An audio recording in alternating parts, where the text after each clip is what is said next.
जब संसार के सारे सुख क्षणिक लगे, जब जीवन के प्रश्नों का कोई उत्तर न दे सके, तब एक ऐसा ग्रंथ है जो हर शंका का समाधान है।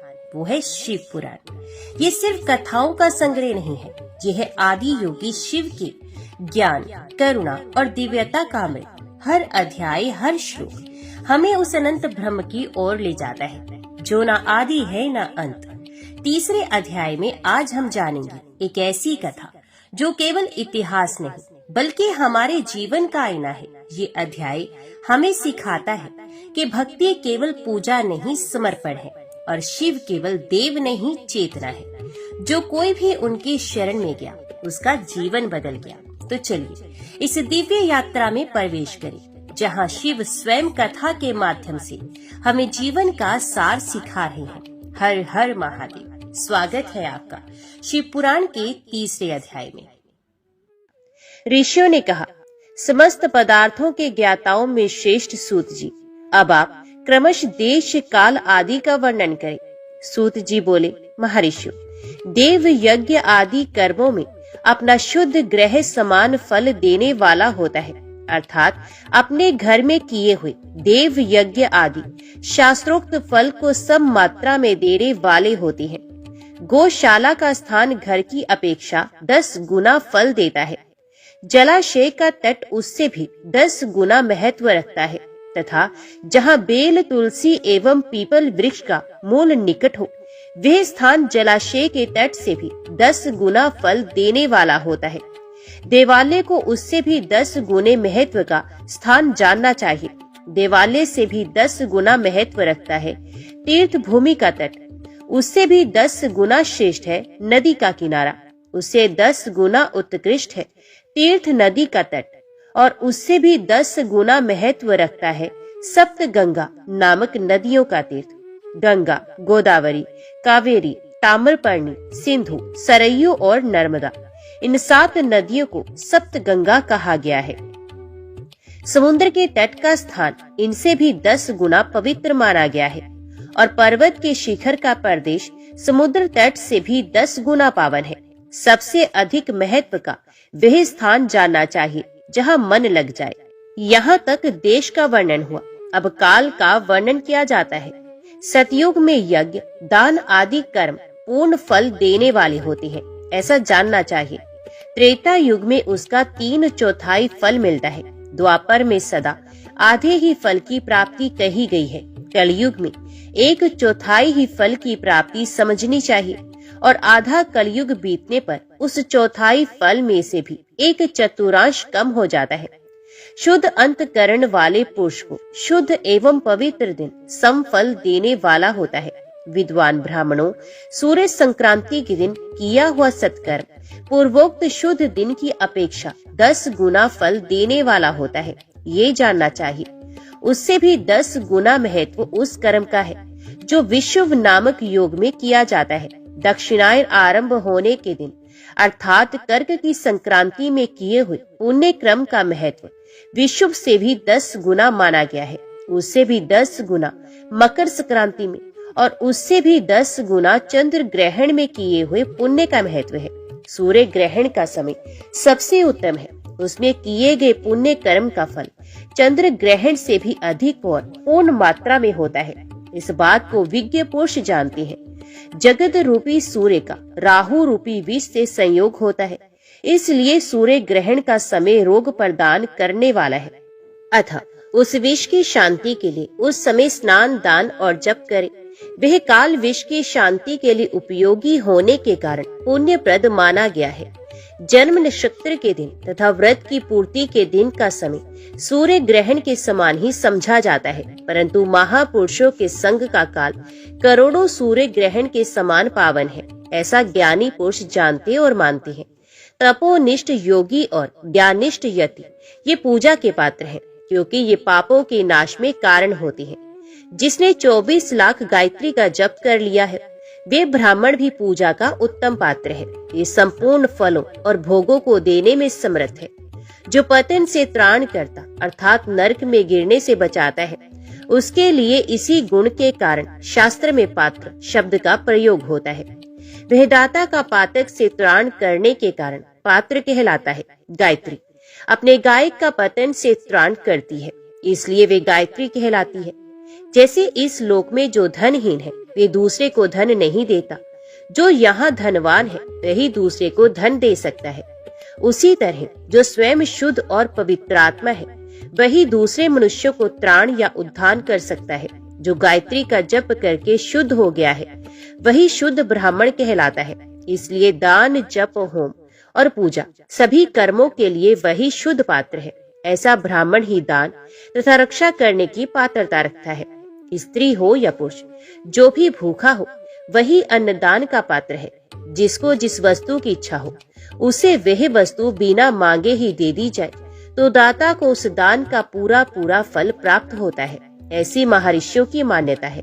जो सवाल या याचना करने के बाद दिया गया हो वह दान आधा ही फल देने वाला बताया गया है। अपने सेवक को दिया हुआ दान 1/4 फल देने वाला होता है। विप्रवरों, जो जाति मात्र से ब्राह्मण है और दीनता पूर्ण वृत्ति से जीवन बिताता है उसे दिया हुआ धन का दान दाता को इस भूतल पर 10 वर्षों तक भोग प्रदान करने वाला होता है। वही दान यदि वेद वेता ब्राह्मण को दिया जाए तो वह स्वर्गलोक में देवताओं के वर्ष से 10 वर्षों तक दिव्य भोग देने वाला होता है। शील और उच्च वृत्ति से लाया हुआ और गुरु दक्षिणा में प्राप्त हुआ अन्न धन शुद्ध द्रव्य कहलाता है। उसका दान दाता को पूर्ण फल देने वाला बताया गया है। शत्रुओं का शौर्य से कमाया हुआ, वैश्यों का व्यापार से आया हुआ और शूद्रों का सेवा वृत्ति से प्राप्त किया हुआ धन भी उत्तम द्रव्य कहलाता है। धर्म की इच्छा रखने वाली स्त्रियों को जो धन पिता एवं पति से मिला हुआ हो उनके लिए वह उत्तम द्रव्य है। गो आदि 12 वस्तुओं का चैत्र आदि 12 महीनों में क्रमश दान करना चाहिए। गो, भूमि, तिल, स्वर्ण, घी, वस्त्र, धान्य, गुड़, चांदी, नमक, कोहड़ा और कन्या, यही 12 वस्तुएं हैं। इनमें गोदान से कायिक, वाचिक और मानसिक पापों का निवारण तथा कायिक आदि पुण्य कर्मों की पुष्टि होती है। ब्राह्मणों, भूमि का दान इहलोक और परलोक में प्रतिष्ठा की प्राप्ति कराने वाला है। तिल का दान बलवर्धक एवं मृत्यु का निवारक होता है। स्वर्ण का दान जठराग्नि को बढ़ाने वाला तथा वीर्यदायक है। घी का दान पुष्टि कारक होता है। वस्त्र का दान आयु की वृद्धि कराने वाला है, ऐसा जानना चाहिए। धान्य का दान अन्न धन की समृद्धि में कारण होता है। गुड़ का दान मधुर भोजन की प्राप्ति कराने वाला होता है। चांदी के दान से वीर्य की वृद्धि होती है। लवण का दान षड्रस भोजन की प्राप्ति कराता है। सप्रकार का दान सारी समृद्धि की सिद्धि के लिए होता है। विज्ञ पुरुष कुष्मांड के दान को पुष्टिदायक मानते हैं। कन्या का दान आजीवन भोग देने वाला कहा गया है। ब्राह्मणों, वह लोक और परलोक में भी संपूर्ण भोगों की प्राप्ति कराने वाला है। विद्वान पुरुष को चाहिए कि जिन वस्तुओं से श्रवण आदि इंद्रियों की तृप्ति होती है उनका सदा दान करे। श्रोत्र आदि 10 इंद्रियों के जो शब्द आदि 10 विषय हैं उनका दान किया जाए तो वे भोगों की प्राप्ति कराते हैं तथा दिशा आदि इंद्रिय देवताओं को संतुष्ट करती हैं। वेद और शास्त्र को गुरु मुख से ग्रहण करके गुरु के उपदेश से अथवा स्वयं ही बोध प्राप्त करने के पश्चात जो बुद्धि का ये निश्चय होता है कि कर्मों का फल अवश्य मिलता है, इसी को उच्च कोटि की आसक्ता कहते हैं। भाई, बंधु अथवा राजा के भय से जो आस्तिकता बुद्धि या श्रद्धा होती है वे कनिष्ठ श्रेणी की आस्तिकता है जो सर्वथा दरिद्र है। इसलिए जिसके पास सभी वस्तुओं का अभाव है वह वाणी अथवा कर्म शरीर द्वारा यजन करे। मंत्र, स्तोत्र और जप आदि को वाणी द्वारा किया गया यजन समझना चाहिए तथा तीर्थ यात्रा और व्रत आदि को विद्वान पुरुष शारीरिक यजन मानती है, जिसे किसी भी उपाय से थोड़ा हो या बहुत देव तर्पण बुद्धि से जो कुछ भी दिया अथवा किया जाए वह दान या सत्कर्म भोगों की प्राप्ति कराने में समर्थ होता है। तपस्या और दान ये 2 कर्म मनुष्यों को सदा करने चाहिए तथा ऐसे ग्रह का दान करना चाहिए जो अपने वर्ण और गुण से सुशोभित हो। बुद्धिमान पुरुष देवताओं की तृप्ति के लिए जो कुछ देते हैं वे अतिशय मात्रा में और सब प्रकार के भोग प्रदान करने वाला होता है। उस दान से विद्वान पुरुष इहलोक और परलोक में उत्तम जन्म और सदा सुलभ होने वाला भोग पाता है। ईश्वरार्पण बुद्धि से यज्ञ दान आदि कर्म करके मनुष्य मोक्ष फल का भागी होता है। ऋषियों ने कहा, साधु शिरोमणि, अब आप पार्थिव प्रतिमा की पूजा का विधान बताइए जिससे समस्त अभिष्ट वस्तुओं की प्राप्ति होती है। सूत जी बोले, महर्षियों, तुम लोगों ने बहुत उत्तम बात पूछी है। पार्थिव प्रतिमा का पूजन सदा संपूर्ण मनोरथों को देने वाला है तथा दुख का तत्काल निवारण करने वाला है। मैं उसका वर्णन करता हूँ, तुम लोग उसको ध्यान देकर सुनो। पृथ्वी आदि की बनी हुई देव प्रतिमाओं की पूजा इस भूतल पर अभिष्टदायक मानी गई है। निश्चय ही इसमें पुरुषों का और स्त्रियों का भी अधिकार है। नदी, पोखरे अथवा कुएं में प्रवेश करके पानी के भीतर से मिट्टी ले आए, फिर गंध चूर्ण के द्वारा उसका संशोधन करें और शुद्ध मंडप में रखकर उसे महीन पीसे और छाने। इसके बाद हाथ से प्रतिमा बनाए और दूध से उसका सुंदर संस्कार करें। उस प्रतिमा में अंग प्रत्यंग अच्छी तरह प्रकट हुए हों तथा वे सब प्रकार के अस्त्र शस्त्रों से संपन्न बनाई गई हो। तदंतर उसे पद्मासन पर स्थापित करके आदर पूर्वक उसका पूजन करें। गणेश, सूर्य, विष्णु, दुर्गा और शिव की प्रतिमा का, शिव का एवं शिवलिंग का द्विज को सदा पूजन करना चाहिए। षोडशोपचार पूजन जनित फल की सिद्धि के लिए 16 उपचारों द्वारा पूजन करना चाहिए। पुष्प से प्रोक्षण और मंत्र पाठ पूर्वक अभिषेक करें। अगहनी के चावल से नैवेद्य तैयार करें। सारा नैवेद्य एक लगभग पाव भर होना चाहिए। घर में पार्थिव पूजन के लिए एक कुड़व और बाहर किसी मनुष्य द्वारा स्थापित शिवलिंग के पूजन के लिए एक सेर भर नैवेद्य तैयार करना आवश्यक है, ऐसा जानना चाहिए। देवताओं द्वारा स्थापित शिवलिंग के लिए 3 सेर नैवेद्य अर्पित करना उचित है और स्वयं प्रकट हुए स्वयंभू लिंग के लिए 5 सेर। ऐसा करने पर पूर्ण फल की प्राप्ति समझनी चाहिए। इस प्रकार सहस्त्र बार पूजा करने से द्विज सत्यलोक को प्राप्त कर लेता है। 12 अंगुल चौड़ा, इससे दूना और 1 अंगुल अधिक अर्थात 25 अंगुल लंबा तथा 15 अंगुल चौड़ा जो लोहे या लकड़ी का बना हुआ पात्र होता है उसे विद्वान पुरुष शिव कहते हैं। उसका 8वां भाग प्रस्थ कहलाता है जो 4 कुड़व के बराबर माना गया है।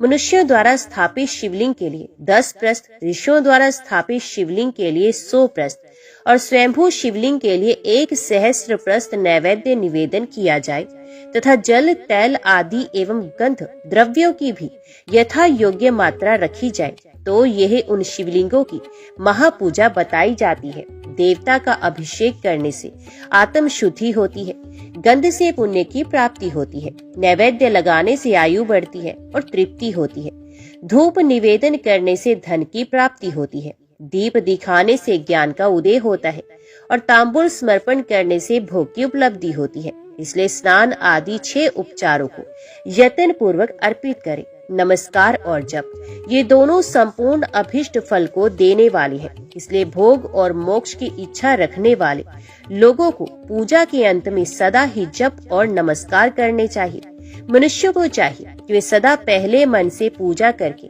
फिर उन उपचारों से करें। देवताओं की पूजा से उन देवताओं के लोकों की प्राप्ति होती है तथा उनके अवांतर लोक में भी यथेष्ट भोग की वस्तुएं उपलब्ध होती हैं।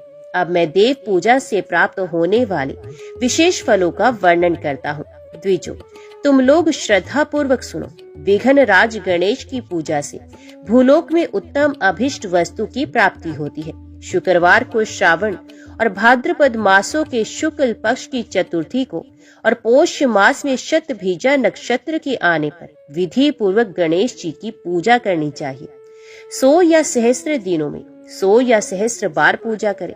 देवता और अग्नि में श्रद्धा रखते हुए किया जाने वाला उनका नित्य पूजन मनुष्यों को पुत्र एवं अभिष्ट वस्तु प्रदान करता है। ये समस्त पापों का शमन तथा भिन्न भिन्न दुष्कर्मों का विनाश करने वाले हैं। विभिन्न वारों में की हुई शिव आदि की पूजा को आत्म शुद्धि प्रदान करने वाली समझना चाहिए। वार या दिन, तिथि, नक्षत्र और योगों का आधार है। समस्त कामनाओं को देने वाला है। उसमें वृद्धि और क्षय नहीं होता, इसलिए उसे पूर्ण ब्रह्म स्वरूप समझना चाहिए। सूर्य उदय काल से लेकर सूर्य उदय काल आने तक एक वार की स्थिति मानी गई है। जो ब्राह्मण आदि सभी वर्णों के कर्मों का आधार है विहित तिथि के पूर्व भाग में की हुई देव पूजा मनुष्य को पूर्ण भोग प्रदान करने वाली होती है।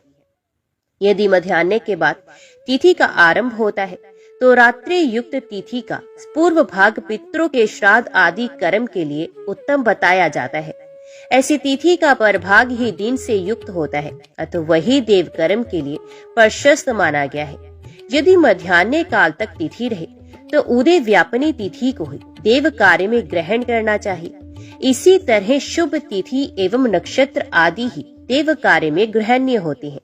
वार आदि का भलीभांति विचार करके पूजा और जप आदि करने चाहिए। वेदों में पूजा शब्द के अर्थ की इस प्रकार योजना की गई है। ये पूजा शब्द की व्युत्पत्ति है।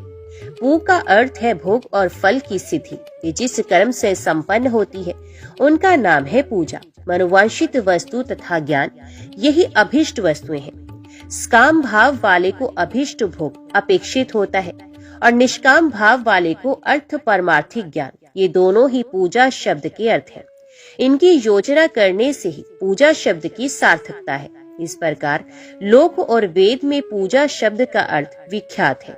नित्य और नैमित्तिक कर्म कालांतर में फल देते हैं, किंतु काम्य कर्म का यदि भलीभांति अनुष्ठान हुआ हो तो वह तत्काल फलद होता है। प्रतिदिन एक पक्ष, एक मास और एक वर्ष तक लगातार पूजन करने से उन कर्मों के फल की प्राप्ति होती है और उनसे वैसे ही पापों का क्रमश क्षय होता है। प्रत्येक मास के कृष्ण पक्ष की चतुर्थी तिथि को ही महागणपति की पूजा एक पक्ष के पापों का नाश करने वाली और एक पक्ष तक उत्तम भोग रूपी फल देने वाली होती है। चैत्र मास में चतुर्थी को की हुई पूजा एक मास तक किए गए पूजन का फल देने वाली होती है और जब सूर्य सिंह राशि पर स्थित हो उस समय भाद्रपद मास की चतुर्थी को की हुई गणेश जी की पूजा एक वर्ष तक मनोवांछित भोग प्रदान करती है, ऐसा जानना चाहिए। श्रावण मास के रविवार को हस्त नक्षत्र से युक्त सप्तमी तिथि को तथा माघ शुक्ला सप्तमी को भगवान सूर्य का पूजन करना चाहिए। ज्येष्ठ तथा भाद्रपद मासों के बुधवार को श्रवण नक्षत्र से युक्त द्वादशी तिथि को तथा केवल द्वादशी को भी किया गया भगवान विष्णु का पूजन अभिष्ट संपत्ति को देने वाला माना गया है। श्रावण मास में की जाने वाली श्रीहरि की पूजा अभिष्ट मनोरथ और आरोग्य प्रदान करने वाली होती है। अंगों एवं उपकरणों सहित पूर्वोक्त गो आदि 12 वस्तुओं का दान करने से जिस फल की प्राप्ति होती है उसी को द्वादशी तिथि में आराधना द्वारा श्री विष्णु की तृप्ति करके मनुष्य प्राप्त कर लेता है।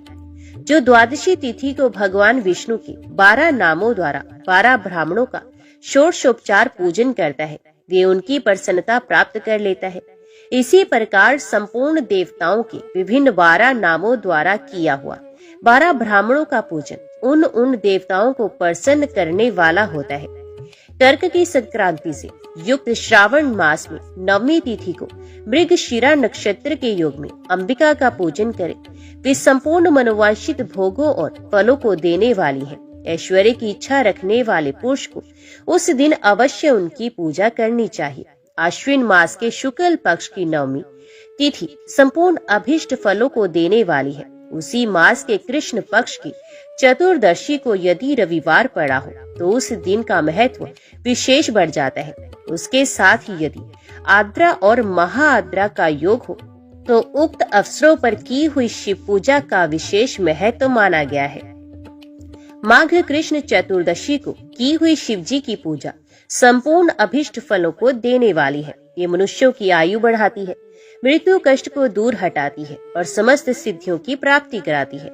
ज्येष्ठ मास में चतुर्दशी को यदि महाआद्रा का योग हो अथवा मार्गशीर्ष मास में किसी भी तिथि को यदि आद्रा नक्षत्र हो तो उस अवसर पर विभिन्न वस्तुओं की बनी हुई मूर्ति के रूप में शिव की जो 16 उपचारों से पूजा करता है उस पुण्य आत्मा के चरणों का दर्शन करना चाहिए। भगवान शिव की पूजा मनुष्य को भोग और मोक्ष देने वाली है, ऐसा जानना चाहिए। कार्तिक मास में प्रत्येक वार और तिथि आदि में महादेव जी की पूजा का विशेष महत्व है। कार्तिक मास आने पर विद्वान पुरुष दान, तप, होम, जप और नियम आदि के द्वारा समस्त देवताओं का षोडशोपचार से पूजन करें। उस पूजन में देव प्रतिमा, ब्राह्मण तथा मंत्रों का उपयोग आवश्यक है।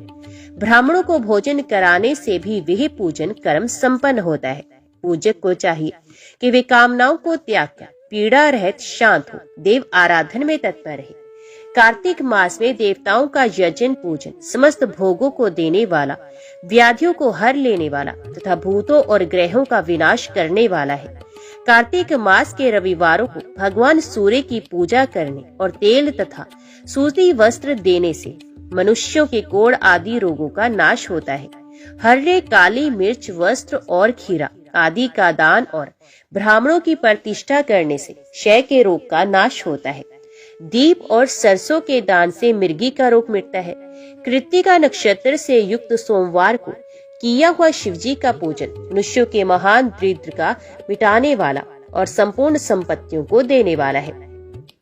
घर की आवश्यक सामग्रियों के साथ गृह और क्षेत्र आदि का दान करने से भी उक्त फल की प्राप्ति होती है। कृत्तिका युक्त मंगलवारों को श्री सकंद का पूजन करने से तथा दीपक एवं घंटा आदि का दान देने से मनुष्यों को शीघ्र ही वाक सिद्धि प्राप्त हो जाती है।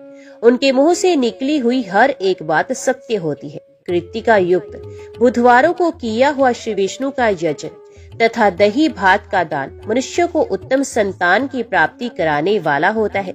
कृत्तिका युक्त गुरुवारों को धन से ब्रह्मा जी का पूजन तथा मधु, सोना और घी का दान करने से मनुष्यों के भोग वैभव की वृद्धि होती है। कृत्तिका युक्त शुक्रवारों को गजानन गणेश जी की पूजा करने से तथा गंध, पुष्प एवं अन्न का दान देने से मानवों के भोग्य पदार्थों की वृद्धि होती है। उस दिन सोना, चांदी आदि का दान करने से बंध्या को भी उत्तम पुत्र की प्राप्ति होती है। कृत्तिका युक्त शनिवारों को दिक्पालों की वंदना, दिग्गजों, नागों और सेतुपालों का पूजन, त्रिनेत्रधारी रुद्र, पापहारी विष्णु तथा ज्ञानदाता ब्रह्मा का आराधन और धन्वंतरी एवं दोनों अश्विनी कुमारों का पूजन करने से रोग, दुर्मृत्यु और अकाल मृत्यु का निवारण होता है तथा तत्कालिक व्याधियों की शांति हो जाती है। नमक, लोहा, तेल और उर्द आदि का त्रिकुटु, सोंठ, पीपल और गोल मिर्च, फल, गंध और जल आदि का तथा घृत आदि द्रव्य पदार्थों का और स्वर्ण, मोती आदि कठोर वस्तुओं का भी दान देने से स्वर्गलोक की प्राप्ति होती है। इनमें से नमक आदि का मान कम से कम 1 सेर होना चाहिए और स्वर्ण आदि का मान कम से कम 1 पन। धन की संक्रांति से युक्त पोष मास में उष काल में शिव आदि समस्त देवताओं का पूजन क्रमश समस्त सिद्धियों की प्राप्ति कराने वाला होता है। इस पूजन में अगहनी के चावल से तैयार किए गए भविष्य का नैवेद्य उत्तम बताया जाता है। पोष मास में नाना प्रकार के अन्न का नैवेद्य विशेष महत्व रखता है। मार्गशीर्ष मास में केवल अन्न का दान करने वाले मनुष्यों को ही संपूर्ण अभिष्ट फलों की प्राप्ति हो जाती है। मार्गशीर्ष मास में अन्न का दान करने वाले मनुष्य के सारे पाप नष्ट हो जाते हैं। यह अभिष्ट सिद्धि, आरोग्य, धर्म, वेद का सम्यक ज्ञान, उत्तम अनुष्ठान का फल, इहलोक और परलोक में महान भोग, अंत में सनातन योग, मोक्ष तथा वेदांत ज्ञान की सिद्धि प्राप्त कर लेता है। जो भोग की इच्छा रखने वाला है वह मनुष्य मार्गशीर्ष मास आने पर कम से कम 3 दिन भी उस काल में अवश्य देवताओं का पूजन करे और पोष मास को पूजन से खाली ना जाने दे। उस काल से लेकर संगम काल तक पोष मास में पूजन का विशेष महत्व बताया गया है। पोष मास में पूरे महीने भर जितेंद्रिय और निराहार रहकर द्विज प्रातः काल से मध्याह्न काल तक वेद माता गायत्री का जप करे। तत्पश्चात रात को सोने के समय तक पंचाक्षर आदि मंत्रों का जप करे। ऐसा करने वाला ब्राह्मण ज्ञान पाकर शरीर छूटने के बाद मोक्ष प्राप्त करता है। द्विजेतर नर नारियों को त्रिकाल स्नान और पंचाक्षर मंत्र के निरंतर जप से विशुद्ध ज्ञान प्राप्त हो जाता है। इष्ट मंत्रों का सदा जप करने से बड़े पापों का भी नाश हो जाता है। सारा चराचर जगत बिंदु नाद स्वरूप है। बिंदु शक्ति है और नाद शिव। इस तरह ये जगत शिव शक्ति स्वरूप है। नाद बिंदु का और बिंदु इस जगत का आधार है। ये बिंदु और नाद, शक्ति और शिव संपूर्ण जगत के आधार रूप से स्थित है। बिंदु और नाद से युक्त सब कुछ शिव स्वरूप है, क्योंकि वही सबका आधार है। आधार में ही आद्य का समावेश अथवा लय होता है। यही सकलीकरण है। इस सकलीकरण की स्थिति से ही सृष्टि काल में जगत का प्रादुर्भाव होता है। इसमें संशय नहीं है। शिवलिंग बिंदु नाद स्वरूप है, अतः उसे जगत का कारण बताया जाता है। बिंदु देव है और नाद शिव, इन दोनों का संयुक्त रूप ही शिवलिंग कहलाता है। अतः जन्म के संकट से छुटकारा पाने के लिए शिवलिंग की पूजा करनी चाहिए। बिंदु रूपा देवी उमा माता है और नाद स्वरूप भगवान शिव पिता। इन माता पिता के पूजित होने से परम आनंद की ही प्राप्ति होती है। अतः परम आनंद का लाभ लेने के लिए शिवलिंग का विशेष रूप से पूजन करें। देवी उमा जगत की माता है और भगवान शिव जगत के पिता। जो इनकी सेवा करता है उस पुत्र पर इन दोनों माता पिता की कृपा नित्य अधिकाधिक बनी रहती है। ये पूजक पर कृपा करके उसे अपना आंतरिक ऐश्वर्य प्रदान करते हैं। अथ मुनीश्वरों, आंतरिक आनंद की प्राप्ति के लिए शिवलिंग को माता पिता का स्वरूप मानकर उसकी पूजा करनी चाहिए। शिव पुरुष रूप है और शिवा अथवा शक्ति प्रकृति कहलाती है। अव्यक्त आंतरिक अधिष्ठान रूप गर्भ को पुरुष कहते हैं और सुव्यक्त आंतरिक अधिष्ठान भूत गर्भ को प्रकृति। पुरुष आदि गर्भ है। वे प्रकृति रूप गर्भ से युक्त होने के कारण गर्भवान है, क्योंकि वही प्रकृति का जनक है। प्रकृति में जो पुरुष का संयोग होता है, यही पुरुष से उसका प्रथम जन्म कहलाता है। अव्यक्त प्रकृति से महत्व आदि के कर्म से जो जगत का व्यक्त होना है, यही उस प्रकृति का द्वितीय जन्म कहलाता है। जीव पुरुष से ही बारंबार जन्म और मृत्यु को प्राप्त होता है। माया द्वारा अन्य रूप से प्रकट किया जाना ही उसका जन्म कहलाता है। जीव का शरीर जन्म काल से ही जीर्ण क्षय भाव विकारों से युक्त होने लगता है, इसलिए उसे जीव संज्ञा दी गई है। जो जन्म लेता और विविध पाशों द्वारा बंधन में पड़ता है, उसका नाम जीव है। जन्म और बंधन जीव शब्द का अर्थ ही है। अतः जन्म मृत्यु रूप बंधन की निवृत्ति के लिए जन्म के अधिष्ठान भूत मातृ पितृ स्वरूप शिवलिंग का पूजन करना चाहिए। गाय का दूध, गाय का दही और गाय का घी, इन तीनों को पूजन के लिए शहद और शक्कर के साथ पृथक पृथक भी रखें और इन सबको मिलाकर सम्मिलित रूप से पंच अमृत भी तैयार कर लें। इनके द्वारा शिवलिंग का अभिषेक एवं स्नान कराएं। फिर गाय के दूध और अन्न के मेल से नैवेद्य तैयार करके प्रणव मंत्र के उच्चारण पूर्वक उसे भगवान शिव को अर्पित करें। संपूर्ण प्रणव को ध्वनि लिंग कहते हैं। स्वयंभू लिंग नाद स्वरूप होने के कारण नाद लिंग कहा गया है। यंत्र या अर्घा बिंदु स्वरूप होने के कारण बिंदु लिंग के रूप में विख्यात है। उसमें अचल रूप से प्रतिष्ठित जो शिवलिंग है वह मकार स्वरूप है, इसलिए मकार लिंग कहलाता है।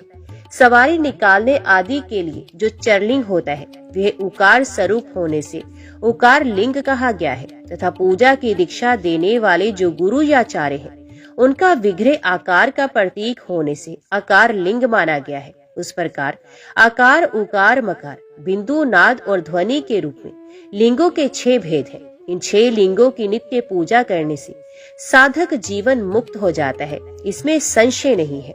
ऋषि बोले, प्रभु महामुने, आप हमारे लिए क्रमश षडलिंग स्वरूप प्रणव का महात्म्य तथा शिव भक्त के पूजन का प्रकार बताइए। सूत जी ने कहा, महर्षियों, आप लोग तपस्या के धनी हैं। आपने ये बड़ा सुंदर प्रश्न उपस्थित किया है, किंतु इसका ठीक ठीक उत्तर महादेव जी ही जानते हैं, दूसरा कोई नहीं। तथापि भगवान शिव की कृपा से ही मैं इस विषय का वर्णन करूंगा। वे भगवान शिव हमारी और आप लोगों की रक्षा का भारी भार बारंबार स्वयं ही ग्रहण करें। नाम है प्रकृति से उत्पन्न संसार रूपी महासागर का। प्रणव इससे पार करने के लिए दूसरी नाव है, इसलिए इस ओंकार को प्रणव की संज्ञा देते हैं। ओंकार अपने जप करने वाले साधकों से कहता है, परपंच नहीं है तुम लोगों के लिए। अतः इस भाव को लेकर भी ज्ञानी पुरुष ओम को प्रणव नाम से जानते हैं। इसका दूसरा भाव यो है, ये तुम सब उपासकों को बलपूर्वक मोक्ष तक पहुंचा देगा। इस अभिप्राय से भी इसे ऋषि मुनि प्रणव कहते हैं। अपना जप करने वाले योगियों के तथा अपने मंत्र की पूजा करने वाले उपासक के समस्त कर्मों का नाश करके ये दिव्य नूतन ज्ञान देता है, इसलिए भी इसका नाम प्रणव है। उन माया रहित महेश्वर को ही नव अर्थात नूतन कहते हैं। ये परमात्मा प्रकर्ष रूप से नव अर्थात शिव स्वरूप है।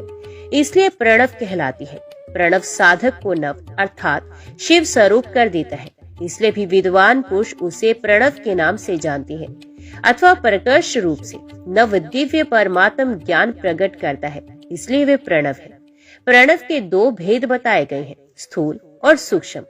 एक अक्षर रूप जो ओम है उसे सूक्ष्म प्रणव जानना चाहिए, और नमः शिवाय इस 5 अक्षर वाले मंत्र को स्थूल प्रणव समझना चाहिए। जिसमें 5 अक्षर व्यक्त नहीं है वे सूक्ष्म है, और जिसमें 5 अक्षर सुस्पष्ट रूप से व्यक्त है वे स्थूल है। जीवन मुक्त पुरुष के लिए सूक्ष्म प्रणव के जप का विधान है, वही उसके लिए समस्त साधनों का सार है। वे अपने देह का विलय होने तक सूक्ष्म प्रणव मंत्र का जप और उसके अर्थभूत परमात्म तत्व का अनुसंधान करता रहता है। जब शरीर नष्ट हो जाता है तब वे पूर्ण ब्रह्म स्वरूप शिव को प्राप्त कर लेता है। ये सुनिश्चित बात है। जो अर्थ का अनुसंधान ना करके केवल मंत्र का जप करता है उसे निश्चय ही योग की प्राप्ति होती है। जिसने 36 करोड़ मंत्र का जप कर लिया हो उसे अवश्य ही योग प्राप्त हो जाता है। सूक्ष्म प्रणव के भी ह्रस्व और दीर्घ के भेद से 2 रूप जानने चाहिए, आकार, उकार, मकार, बिंदु, नाद, शब्द, काल और कला। इनसे युक्त जो प्रणव है उसे दीर्घ प्रणव कहते हैं। वे योगियों के ही हृदय में स्थित होता है। मकार पर्यंत जो ओम है वे अ, ओ, म इन 3 तत्वों से युक्त है।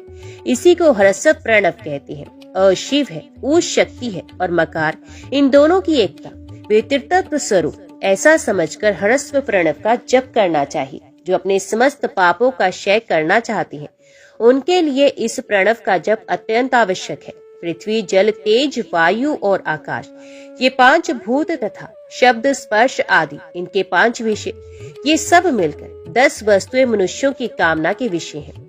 इनकी आशा मन में लेकर जो कर्मों के अनुष्ठान में संलग्न होते हैं वे 10 प्रकार के पुरुष अथवा प्रवृत्ति मार्गी कहलाते हैं, तथा जो निष्काम भाव से शास्त्र विहित कर्मों का अनुष्ठान करते हैं वे निर्वृत्त अथवा निर्वृत्ति मार्गी कहलाते हैं।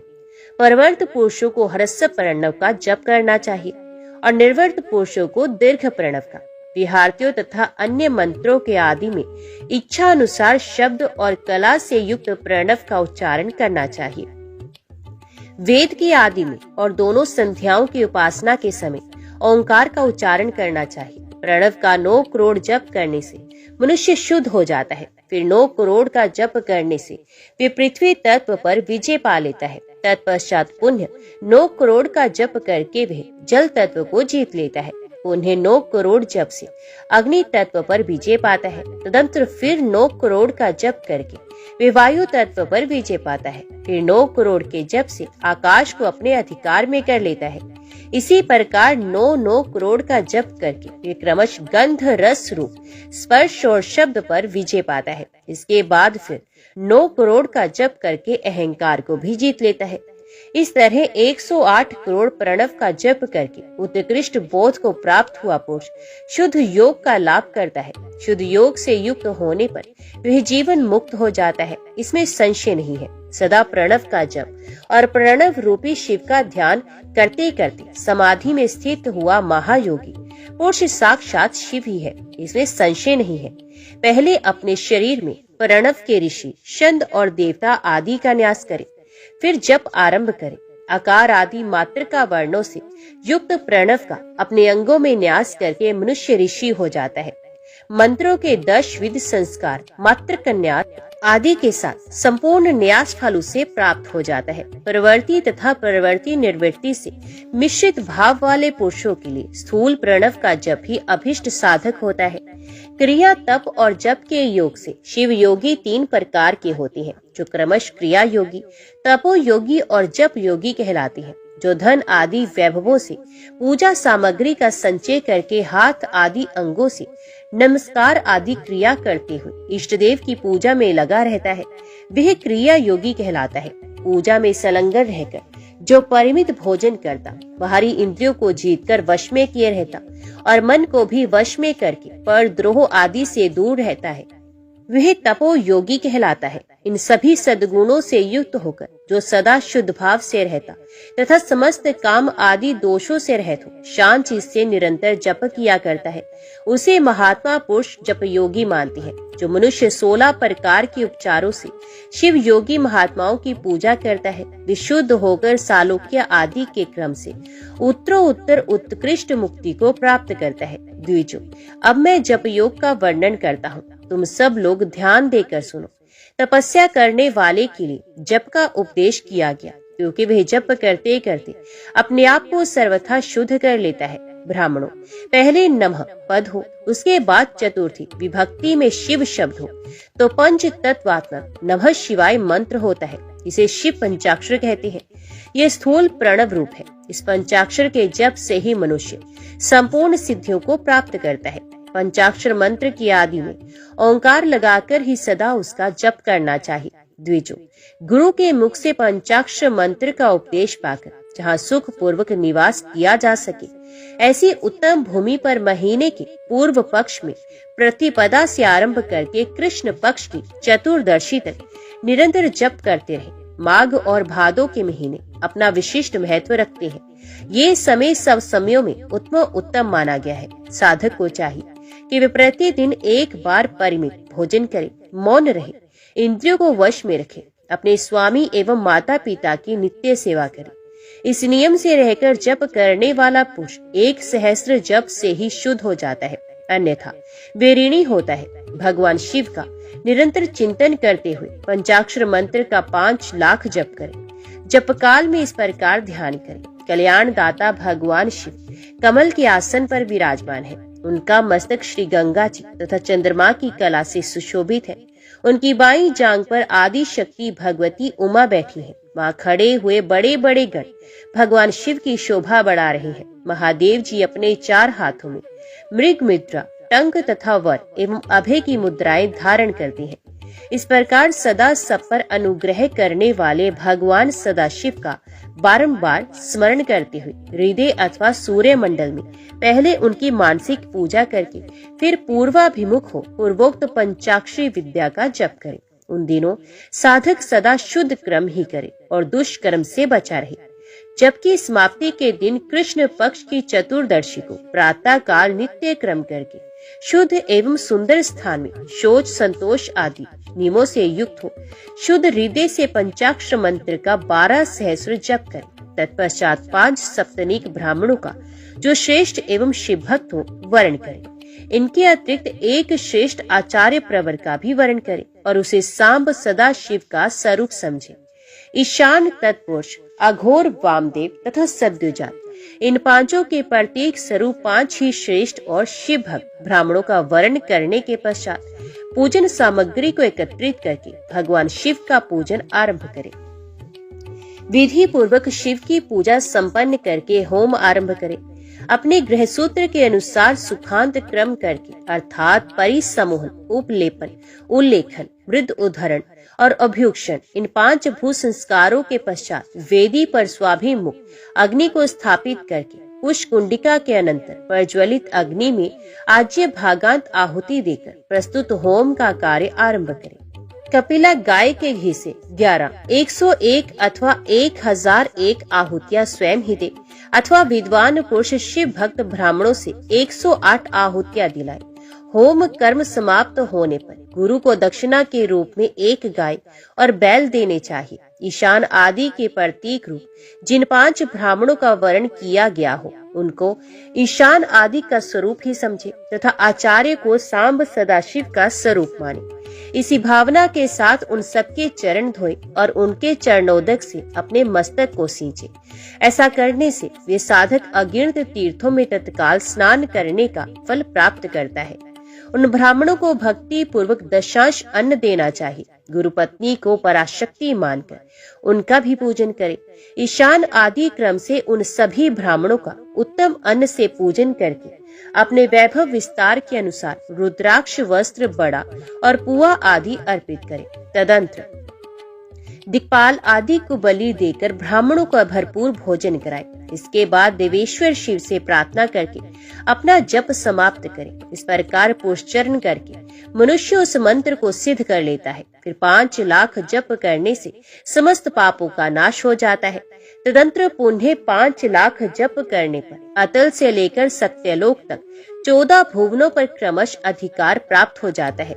यदि अनुष्ठान पूर्ण होने के पहले बीच में ही साधक की मृत्यु हो जाए तो वह परलोक में उत्तम भोग भोगने के पश्चात पुनः पृथ्वी पर जन्म लेकर पंचाक्षर मंत्र के जप का अनुष्ठान करता है। समस्त लोकों का ऐश्वर्य पाने के पश्चात वे मंत्र को सिद्ध करने वाला पुरुष यदि पुनः 5 लाख जप करे तो उसे ब्रह्मा जी का सामीप्य प्राप्त होता है। पुनः 5 लाख जप करने से सारूप्य नामक ऐश्वर्य प्राप्त होता है। 100 लाख जप करने से वे साक्षात ब्रह्मा के समान हो जाता है। इस तरह कार्य ब्रह्म हिरण्य गर्भ का सायुज्य प्राप्त करके वे उस ब्रह्मा का परलय होने तक उस लोक में यथेष्ट भोग भोगता है। फिर दूसरे कल्प का आरंभ होने पर वे ब्रह्मा जी का पुत्र होता है।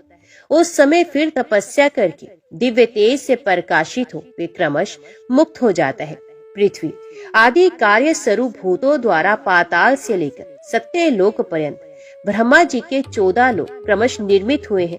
सत्य लोक से ऊपर शमालोक तक जो 14 भवन है वे भगवान विष्णु के लोक हैं। शमा लोक से ऊपर शुचि लोक पर्यंत 28 भवन स्थित है। शुचि लोक के अंतर्गत कैलाश में प्राणियों का संहार करने वाले रुद्रदेव विराजमान है। शुचि लोक से ऊपर अहिंसा लोक पर्यंत 56 भुवनों की स्थिति है। अहिंसा लोक का आश्रय लेकर जो ज्ञान कैलाश नामक नगर शोभा पाता है उसमें कार्यभूत महेश्वर सबको अदृश्य करके रहते हैं। अहिंसा लोक के अंत में काल चक्र की स्थिति है। यहाँ तक महेश्वर के विराट स्वरूप का वर्णन किया गया। वहीं तक लोगों का तिरोधान अथवा लय होता है। उससे नीचे कर्मों का भोग है और उससे ऊपर ज्ञान का भोग। उसके नीचे कर्म माया है और उसके ऊपर ज्ञान माया। अब मैं कर्म माया और ज्ञान माया का तात्पर्य बता रहा हूँ। माँ का अर्थ है लक्ष्मी। उससे कर्म भोग या तो प्राप्त होता है, इसलिए वे माया अथवा कर्म माया कहलाती है। इसी तरह माँ अर्थ लक्ष्मी से ज्ञान योग यात अर्थात प्राप्त होता है, इसलिए उसे माया या ज्ञान माया कहा गया है। उपयुक्त सीमा से नीचे नश्वर भोग है और ऊपर नित्य भोग। उससे नीचे ही तिरोधान अथवा लय है, ऊपर नहीं। वहाँ से नीचे ही कर्म में पाशों द्वारा बंधन होता है, ऊपर बंधन का सदा अभाव है। उसे नीचे ही जीव सकाम कर्मों का अनुसरण करते हुए विभिन्न लोकों और योनियों में चक्कर काटते हैं। उसे ऊपर के लोकों में निष्काम क्रम का ही भोग बताया गया है। बिंदु पूजा में तत्पर रहने वाले उपासक वहाँ से नीचे के लोकों में ही घूमते हैं। उसके ऊपर तो निष्काम भाव से शिवलिंग की पूजा करने वाले उपासक ही जाते हैं, जो एकमात्र शिव की ही उपासना में तत्पर है। उससे ऊपर के लोकों में जाते हैं। वहां से नीचे जीव कोटि है और ऊपर ईश्वर कोटि। नीचे संसारी जीव रहते हैं और ऊपर मुक्त पुरुष। नीचे कर्मलोक है और ऊपर ज्ञान लोक। ऊपर मद और अहंकार का नाश करने वाली नम्रता है। वहाँ जन्म जनित तिरोधान नहीं है। उसका निवारण किए बिना वहाँ किसी का प्रवेश संभव नहीं है। इस प्रकार तिरोधान का निवारण करने से वहाँ ज्ञान शब्द का अर्थ ही प्रकाशित होता है। आधी भौतिक पूजा करने वाले लोग उसे नीचे के लोकों में ही चक्कर काटते हैं। जो आध्यात्मिक उपासना करने वाले हैं वे ही उससे ऊपर को जाते हैं। जो सत्य अहिंसा आदि धर्मों से युक्त हो भगवान शिव के पूजन में तत्पर रहते हैं वे काल चक्र को पार कर जाते हैं। काल चक्रेश्वर की सीमा तक जो विराट महेश्वर लोक बताया गया है उससे ऊपर वृषभ के आकार में धर्म की स्थिति है। ये ब्रह्मचर्य का मूर्तिमान रूप है। उसके सत्य, शौच, अहिंसा और दया ये 4 पाद है। ये साक्षात शिवलोक के द्वार पर खड़ा है। क्षमा उसके सींग है, शमकान है। ये वेद ध्वनि रूप शब्द से विभूषित है। असक्ता उसके दोनों नेत्र हैं। विश्वास ही उसकी श्रेष्ठ बुद्धि एवं मन है। क्रिया आदि धर्म रूपी जो वृषभ है वे कारण आदि में स्थित है, ऐसा जानना चाहिए। उस क्रिया रूप वृषभाकार धर्म पर कालातीत शिव आरूढ़ होते हैं। ब्रह्मा, विष्णु और महेश्वर की जो अपनी अपनी आयु है उसी को दिन कहते हैं। जहाँ धर्म रूपी वृषभ की स्थिति है उसे ऊपर ना दिन है ना रात्रि। वही जन्म मरण आदि भी नहीं है। वहाँ फिर से कारण स्वरूप ब्रह्मा के कारण सत्य लोक पर्यंत 14 लोक स्थित है, जो 5 भौतिक गंध आदि से परे है। उनकी सनातन स्थिति है। सूक्ष्म गंध ही उनका स्वरूप है। उनसे ऊपर फिर कारण रूप विष्णु के 14 लोक स्थित है। उनसे भी ऊपर फिर कारण रूपी रुद्र के 28 लोकों की स्थिति मानी गई है। फिर उनसे भी ऊपर कार्णेश शिव के 56 लोक विद्यमान है। तदंतर शिव सम्मत ब्रह्मचर्य लोक है और वहीं 5 आवरणों से युक्त ज्ञान में कैलाश है, जहाँ 5 मंडलों, 5 ब्रह्म कलाओं और आदि शक्ति से संयुक्त आदि लिंग प्रतिष्ठित है। उसे परमात्मा शिव का शिवालय कहा गया है। वहीं पराशक्ति से युक्त परमेश्वर शिव निवास करते हैं। ये सृष्टि, पालन और संहार, तीनों भाव और अनुग्रह इन 5 कृत्यों में प्रवीण है। उनका श्री विग्रह सच्चिदानंद स्वरूप है। वे सदा ध्यान रूपी धर्म में ही स्थित रहते हैं और सदा सब पर अनुग्रह किया करते हैं। ईश्वर आत्मा राम और समाधि रूप आसन पर आसीन हो नित्य विराजमान होते हैं। कर्म एवं ध्यान आदि का अनुष्ठान करने से साधन पथ में आगे बढ़ने पर उनका दर्शन साध्य होता है।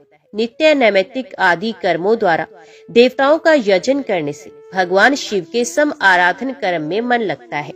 क्रिया आदि जो शिव संबंधी कर्म है, उनके द्वारा शिव ज्ञान सिद्ध करे। जिन्होंने शिव तत्व का साक्षात्कार कर लिया है अथवा जिन पर शिव की कृपा दृष्टि पड़ चुकी है, वे सब मुक्त ही हैं, उसमें संशय नहीं। आत्म स्वरूप से जो स्थिति है वही मुक्ति है। एकमात्र अपने आत्मा में रमण या आनंद का अनुभव करना ही मुक्ति का स्वरूप है। जो पुरुष क्रिया, तप, जप, ज्ञान और ध्यान रूपी धर्मों में भली भांति स्थित है, वे शिव का साक्षात्कार करके सवर आत्मा रूप मोक्ष को प्राप्त करता है। जैसे सूर्य देव अपनी किरणों से अशुद्धि को दूर करते हैं, उसी प्रकार कृपा करने में कुशल भगवान शिव अपने भक्त के अज्ञान को मिटा देते हैं। अज्ञान की निर्वृत्ति हो जाने पर शिव ज्ञान स्वतः ही प्रकट हो जाता है। शिव ज्ञान से अपना विशुद्ध स्वरूप प्राप्त होता है। इस तरह यहाँ जो कुछ बताया गया है, ये पहले मुझे गुरु परंपरा से प्राप्त हुआ था। तत्पश्चात मैंने पुनः नंदीश्वर के मुख से इस विषय को सुना था। नंदी स्थान से परे जो स्वयं संवेद्य शिव वैभव है, उसका अनुभव केवल भगवान शिव को ही है। साक्षात शिवलोक के उस वैभव का ज्ञान सबको शिव की कृपा से ही हो सकता है, अन्यथा नहीं। ऐसा आस्तिक पुरुषों का कथन है। साधक को चाहिए कि वह 5 लाख जप करने के पश्चात भगवान शिव की प्रसन्नता के लिए महाअभिषेक एवं नैवेद्य निवेदन करके शिव भक्तों का पूजन करे। भक्त की पूजा से भगवान शिव बहुत प्रसन्न होते हैं। शिव और उनके भक्त में कोई भेद नहीं है, वे साक्षात शिव स्वरूप ही हैं। शिव स्वरूप मंत्र को धारण करके वे शिव ही हो गया रहता है। शिव भक्त का शरीर शिव रूप ही है, अतः उसकी सेवा में तत्पर रहना चाहिए। जो शिव के भक्त हैं, वे लोक और वेद की सारी क्रियाओं को जानते हैं। जो क्रमश जितना जितना शिव मंत्र का जप कर लेता है, उसके शरीर को उतना ही उतना शिव का सामीप्य प्राप्त होता है, इसमें संशय नहीं है। शिव भक्त स्त्री का रूप देवी पार्वती का ही स्वरूप है। वे जितना मंत्र जपती है, उसे उतना ही देवी का सानिध्य प्राप्त होता है। साधक स्वयं शिव स्वरूप होकर पराशक्ति का पूजन करे। शक्ति वेद तथा लिंग का चित्र बनाकर अथवा मिट्टी आदि से इनकी आकृति का निर्माण करके प्राण प्रतिष्ठा पूर्वक निष्कपट भाव से इनका पूजन करे। शिवलिंग को शिव मानकर, अपने को शक्ति रूप समझकर, शक्ति लिंग को देवी मानकर और अपने को शिव रूप समझकर, शिवलिंग को नाद रूप तथा शक्ति को बिंदु रूप मानकर परस्पर सटे हुए शक्ति लिंग और शिवलिंग के प्रति उप प्रधान और प्रधान की भावना रखते हुए जो शिव और शक्ति का पूजन करता है, वे मूल रूप की भावना करने के कारण शिव रूप ही है। शिव भक्त शिव मंत्र रूप होने के कारण शिव के ही स्वरूप है। जो 16 उपचारों से उनकी पूजा करता है, उसे अभिष्ट वस्तु की प्राप्ति होती है। जो शिवलिंग उपासक शिव भक्त की सेवा आदि करके उसे आनंद प्रदान करता है, उस विद्वान पर भगवान शिव बड़े प्रसन्न होते हैं। 5, 10 या 100 सप्तनिक शिव भक्तों को बुलाकर भोजन आदि के द्वारा पत्नी सहित उनका सदैव समादर करे। धन में, देह में और मंत्र में शिव भावना रखते हुए उन्हें शिव और शक्ति का स्वरूप जानकर निष्कपट भाव से उनकी पूजा करे। ऐसा करने वाला पुरुष इस भूतल पर फिर जन्म नहीं लेता। ओम नमः शिवाय। हर हर महादेव।